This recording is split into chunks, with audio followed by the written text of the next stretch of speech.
If you suffer from anxiety, do you think that an anxiety blog could help you? When it comes to blogs, you either love them or hate them. Yes, blogs. It's all you seem to hear about these days. If you've got left behind and don't know what they are yet, don't worry, it's really easy. A blog is quite simply a type of journal that's available to view online. It can be a collection of personal thoughts, a bit like a diary, or a collection of information, whether in text, pictures, audio or video, or of course a combination of all of them. The main thing is that a blog is updated regularly, just as a written diary would be.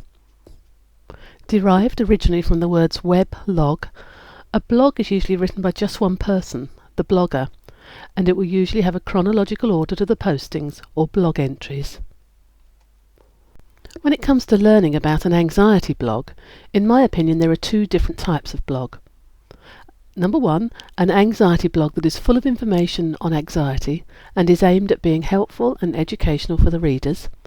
And number two, an anxiety blog that you write yourself, perhaps as a diary of how anxiety is affecting your life. Let's look a little closer at these two different examples, continuing with the theme of an anxiety blog. The informative blog. This type of blog would typically be used to pass information on to the readers, who would most likely be anxiety sufferers. It's an ideal way of passing on snippets of information, making it easy on the eye to read and easy for the mind to absorb. The writer invariably has a strong desire to help others, and an anxiety blog is an ideal way to be able to pass on as much specific information as possible. Quite often there's an area where the reader can leave a comment after an entry, and this can open up the way for the writer and reader to interact with each other. It also leads it to have a more personal feel to it, rather than just reading print from a screen.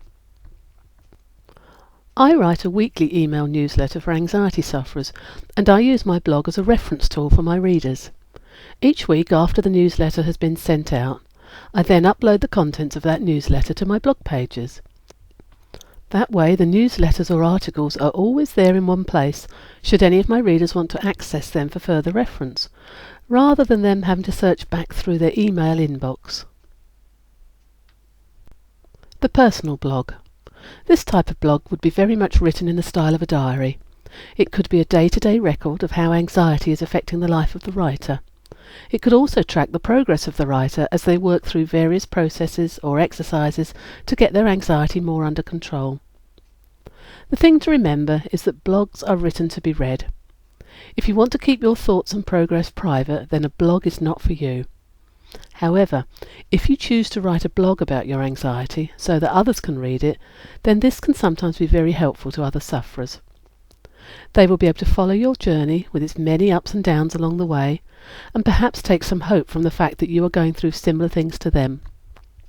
Better still, if you find that you are finally starting to break free from anxiety's hold on you, it's a wonderful feeling to be able to share that with the world and give hope to others by showing them what you've achieved and how you did it.